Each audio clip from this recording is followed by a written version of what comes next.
Hollow Knight Silksong is a juggernaut and very much so represents what a lot of the gaming audience wants to see from these development studios.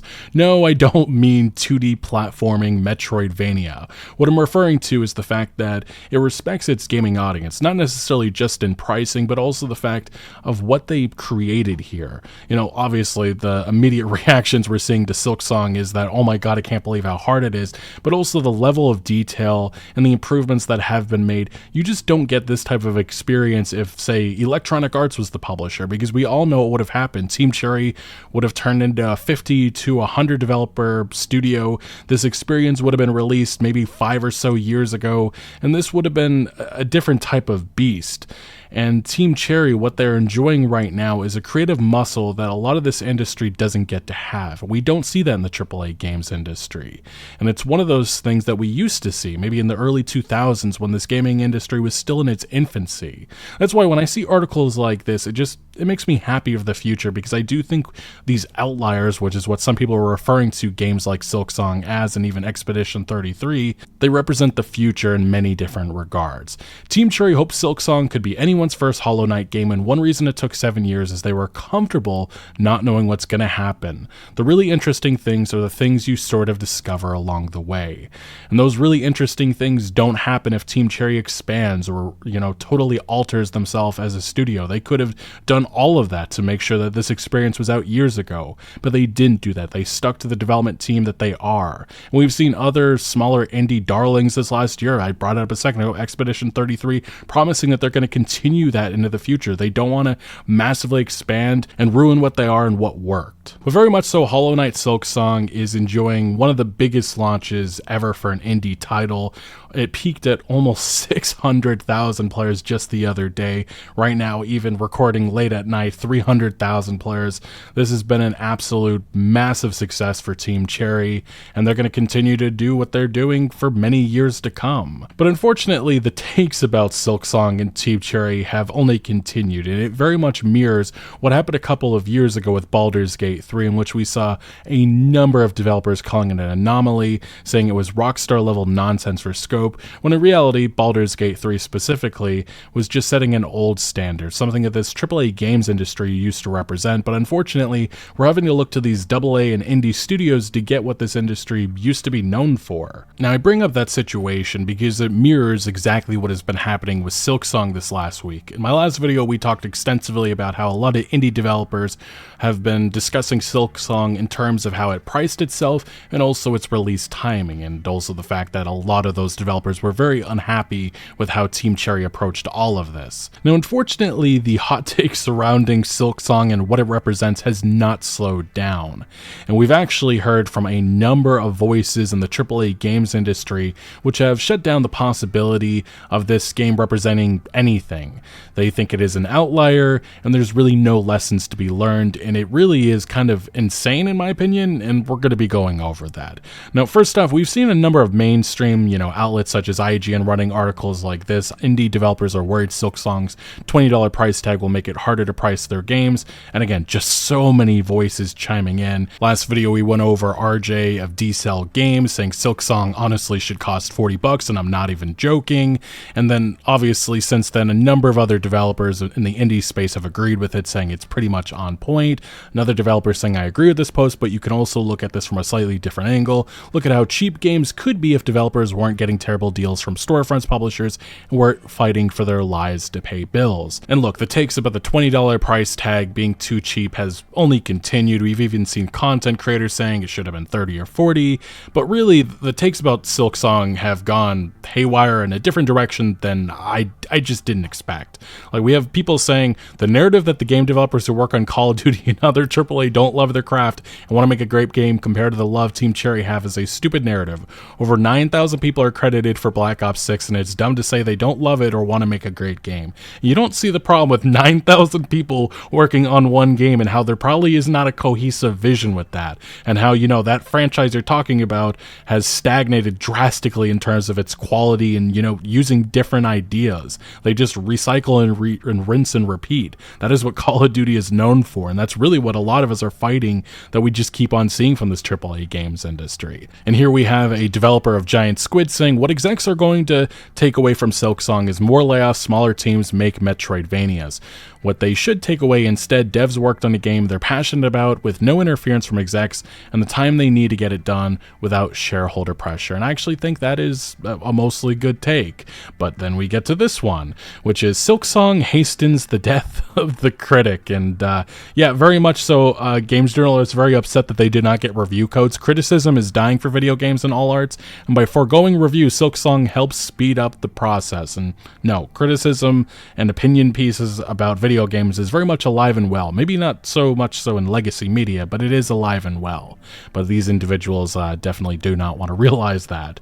We've also seen this take: why isn't there a term for indie games that aren't actually indie but definitely aren't AAA? Hollow Knight Silksong is not an indie game. They made like $1 bajillion to work with on the first game, which again, they are an indie studio, 3 individuals. Just because they made a bunch of money doesn't change what they are. We also have this former PlayStation employee saying the Silksong think pieces about how an indie game did XYZ scare AAA publishers, proves indies can be successful on their own terms. Random statistic which has been flattened into a meaningless and misleading headline is going to utterly be unbearable for the next few weeks, isn't it? Also, to clarify, because said flatlining of internet discourse will inevitably lead to So You Hate Waffles, Silksong is great, Team Cherry is great, video games yay, but also there are literally hundreds of games launched every year that cannot do what TC did for a variety of reasons. Team Cherry. This doesn't mean it's a skill issue. Wonderful games like Balatro, Silksong, and Expedition 33 are the exceptions rather than the rule. The entertainment industry is currently set up to drown its young in a sea of never-ending content. Surviving that requires a set of often unrepeatable circumstances that still doesn't guarantee success. Trying to learn from them is like trying to learn from the habits of billionaires in order to get rich. You can't. Although I do think that there is a model there, especially for the AAA games industry to follow. And it really is to pivot away from risk adversity and also respecting your audience. We have seen this movement, especially from a lot of these AAA publishers. This is something that an EA developer admitted earlier this year, that execs told them explicitly that they do not respect their core audience. They're trying to find that broadening, modern, general audience. And that is something that is ruining so many of these franchises, and that's something that you cannot find in the data. And these are one of those lessons that I do think games like Silksong, Expedition 33, Baldur's Gate 3 represents. Next, we have an EA artist saying it is now 0 days since AAA devs hate indie success. Discourse has occurred again. Some of you must think AAA devs assemble board meeting style to shriek about how the cursed indie devs have thwarted us yet again, when in truth, I'm barely making it through today so I can play Silksong later. And I do think a lot of the criticism of the AAA games industry is more so directed at publishers rather than developers. And I do think that is something that's often missing from these takes, or I guess it's one of those things that should be obvious, but I guess it's not. But very much so, there is one space, one website in which apparently there's a lot of takes about Silksong happening, and yes, it is LinkedIn. I didn't know they had a big post section, but they very much do so. And we have seen think pieces like this coming from an EA publisher: Silksong is finally coming, so why do I just want to move on? And a basic summarization of this little article coming from an ex-EA employee is this: I'm also ready for the chapter of the industry zeitgeist to be over. Indie games shouldn't live in the shadow of a single messiah. There are too many other voices, visions, and risks worth celebrating. I think this is an AI article, but very much so this individual's opinion is that Silksong has been looming over the indie space, and it's time for that not to be the case. Like Grand Theft Auto 6 looms over the AAA games industry, I guess. But these takes, these I believe AI-generated articles and stuff, opinion pieces, analysis, has been something going widespread on LinkedIn. Like, this individual is also a former employee, I believe, of Tencent, Activision Blizzard, EA, and a couple of other companies.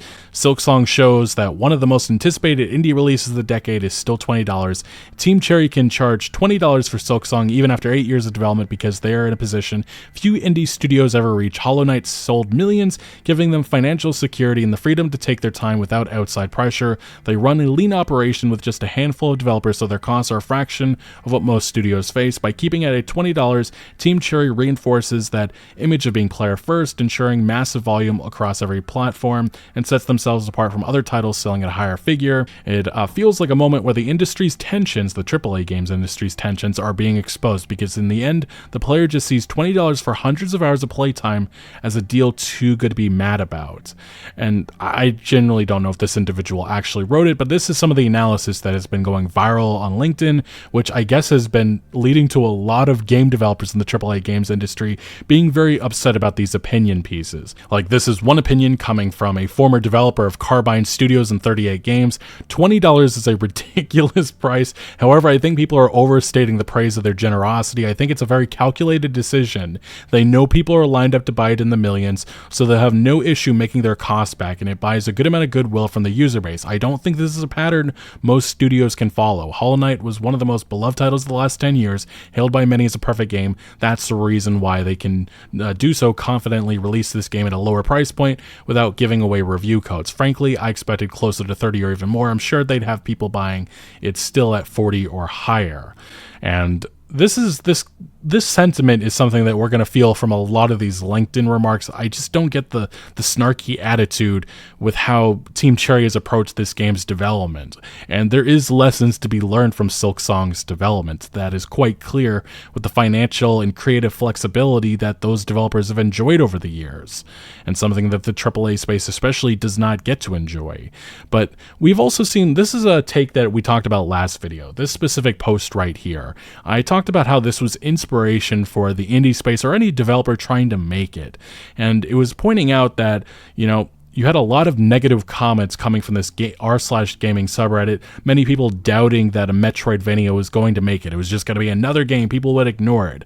But unfortunately, we have seen a lot of people twist this in a negative way of the game development circles. Like, it starts with this post specifically. This isn't a negative comment. This is coming from the CEO of HoloLive, and this was actually praise about this comment. And he was specifically saying, Silksong is finally out, and there is a lesson here for all of us to learn.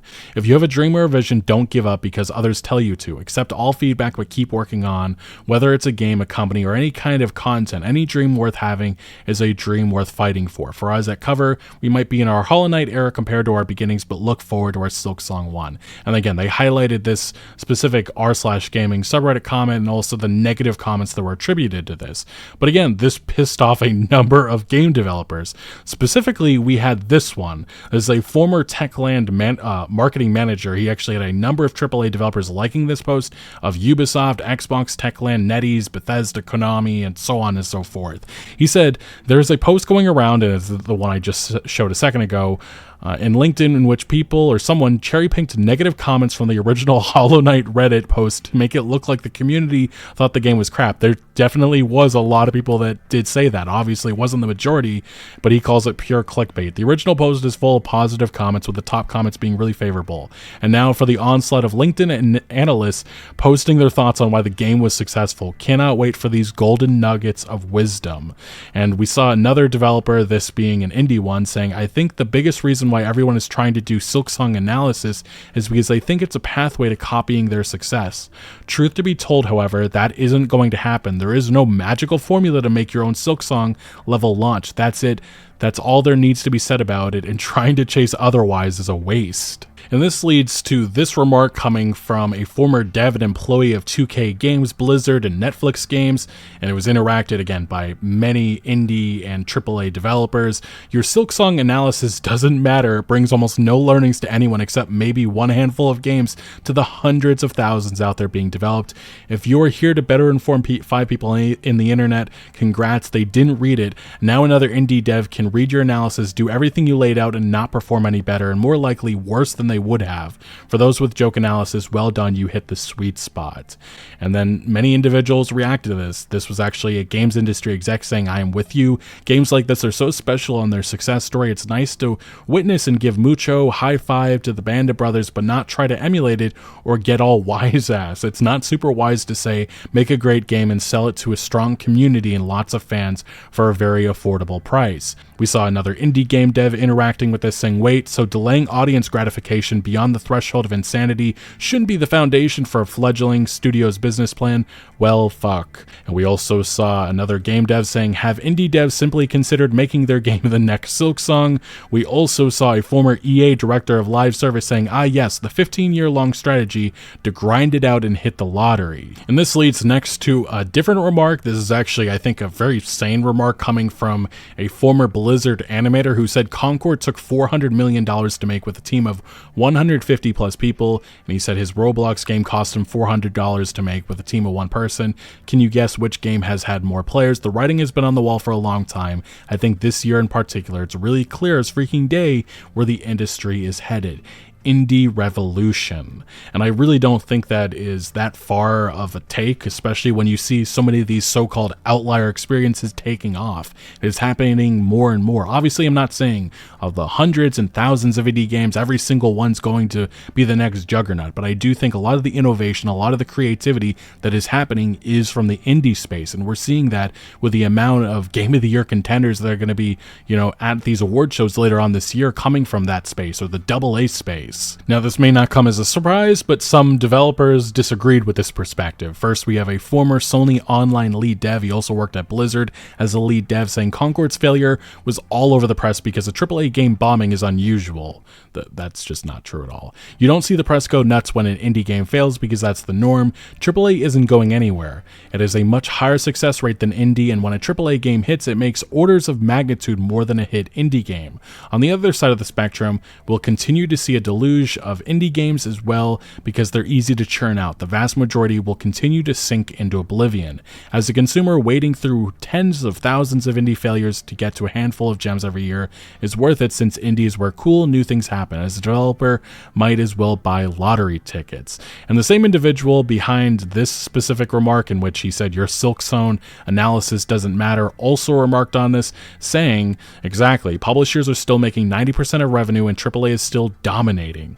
Folks want to look at some narrative that isn't backed by data. The winners are winning more often. The devs on Roblox aren't winning, the platform is. The devs on Steam aren't winning, the publishers on the platform are. The devs on UEFN aren't winning, Epic Games is. Survivor bias is an awful way to look at things. We talk about the lottery often, and folks don't seem to understand how winning is creating sustained success, not flash in the pan current indie scene. We have no middle ground because we can't even get a good understanding of the basic current economics. And we saw another developer, another individual, again with another Silksong take, saying, I don't understand. This is actually a former Riot Games director and EA manager, saying, I don't think I understand the Silksong discourse on that website.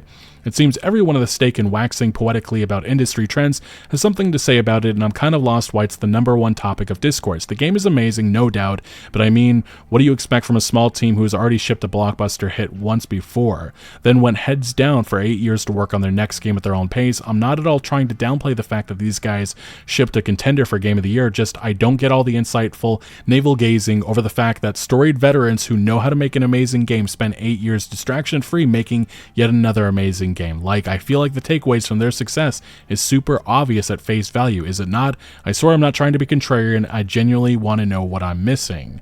And we actually saw a Stalker 2 game designer responding, saying making a hit once doesn't necessarily mean you'll be able to repeat the success. People learn more from failures. And look, the opinions, the discussion about Silksong has actually bled into another discussion that happened just a couple of days ago. This is an opinion that came from Baldur's Gate 3, one of the, I think it was their executive in charge of publishing. He said that AAA is perversely fascinated by indie games because those devs still understand how to make good ideas that aren't reliant on data. And this is actually what he said specifically on his Twitter account. Much of the industry has been aggressively data-driven for so long that over generations of talent, the ability institutionally and or intellectually to lead with your gut has become a lost art. This is why AAA is becoming perversely fascinated by indie.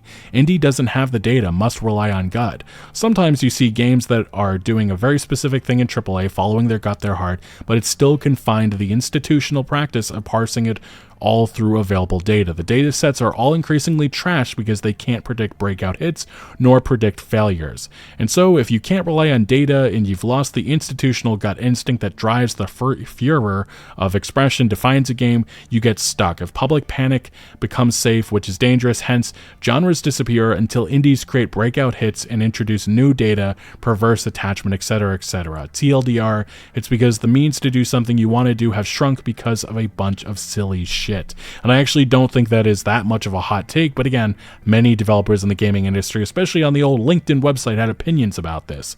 We first off saw a former certain Infinity contracted developer saying AAA needs to trust their gut more and indies need to learn to use data more. It's not an absolute either way. We also saw a former Crytek dev saying both. There is no one good way. It's a complex process and both things are important. However, if a project has no soul, it will show on the screen as well.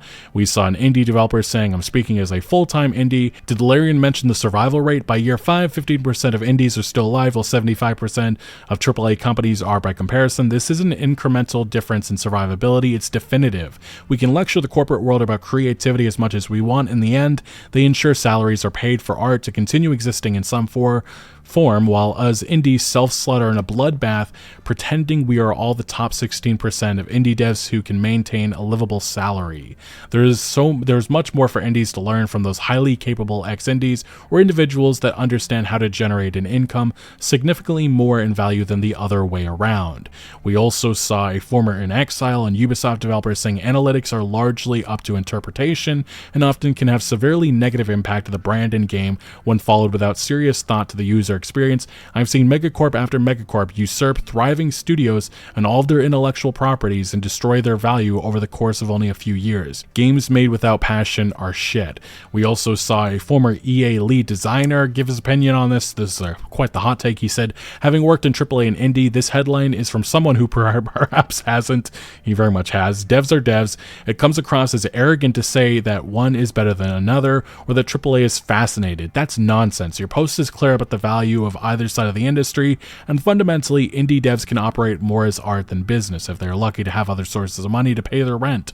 Art is not a business, and business is not art. This is why painters have art dealers. I think Larian is picking up on this relationship and is talking about publishers, not developers. Publishers can act a lot like art dealers, earning money from artists while trying to understand them. But trust me, no game developer on a AAA team is in any way studying what an indie team is doing and how they are doing it. There have been reports that reveal how much internal teams actually have to act like indies. For example, this, and he linked to a Dead Space article from years ago in which they had to put posters in front of EA toilets so executives would look at it, and that's how they would get their funding.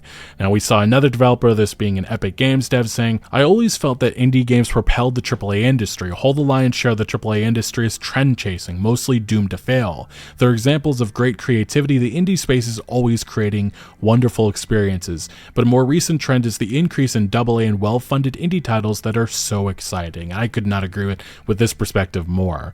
We also saw a NetEase game dev saying, really interesting take. I'd echo what others have said about data often serving as a risk mitigation, especially for stakeholders who may not have deep domain expertise or are risk adverse. From my perspective, it's about balance. Data should absolutely be a consistent and important reference point. However, creative teams also need to weigh other inputs and take on the challenge of pushing something novel to keep a game fresh. Market research, telemetry, and player personas, for example, are valuable tools, but they only take you so far if you want to avoid being derivative. And we next saw a former Epic Games designer saying, the thing is, even in AAA companies, most devs know and have those ideas, but red tape, corporate politics, and career advancement goal and such make it that implementing or greenlighting those ideas will not happen. Even discussing them is not well seen. You really think in a 300 plus person team no one saw and knew the obvious problems of the game they are working on? And this is something that I've emphasized. This is actually perspective with the, I think one of the first comments, one of the individuals that said, Call of Duty, those developers are passionate. Yes, we all understand that, but that is the broken nature of the AAA games industry. That's why when we look at Larian, when we look at what the Sandfall Interactive, what they did with Expedition 33, we're saying keep those teams, keep them what they are. Don't expand drastically, because that is the dangers. That is one of those things, that unsustainable nature of the AAA games industry that needs to stop. But it's something that will not slow down because investors, shareholders want to see more and more products and more money made. So these AAA games companies are running at a wall, and eventually all these studios end up cratering. I mean, you can look at BioWare as a great example of that, and the mountain of EA studios that have been killed off over the years. This is just one of those trends, one of those things in the AAA games industry that needs to end. And when you have indie darlings like Hollow Knight, Silksong, Expedition 33, and many of the other examples that have come this year like Blueprints, Split Fiction, Peak, Schedule 1, all of those break the rules of the AAA games industry, and it showcases a different path forward. A former CD Projekt studio engineer, the Molasses Flood, saying data is such a bad thing to base your entire game off of.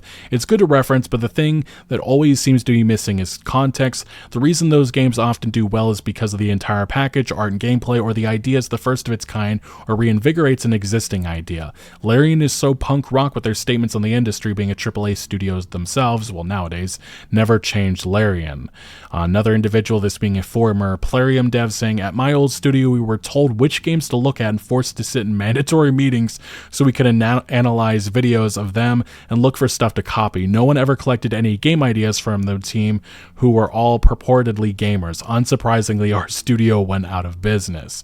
Next, we have a EA producer saying, ironic as Baldur's Gate 3 had a 2-year early access where data was crucial to its success. Not necessarily data, I think feedback from the community, but I guess you could consider that data, I suppose. Indie games with no data, market analysis, or any real understanding of audiences, like taking pot shots at night hoping to hit something. And then lastly, at least with this topic, we have a former Treyarch, Square Enix, and Riot Games developer saying fundamentally the success of indie breakout games is due to volume.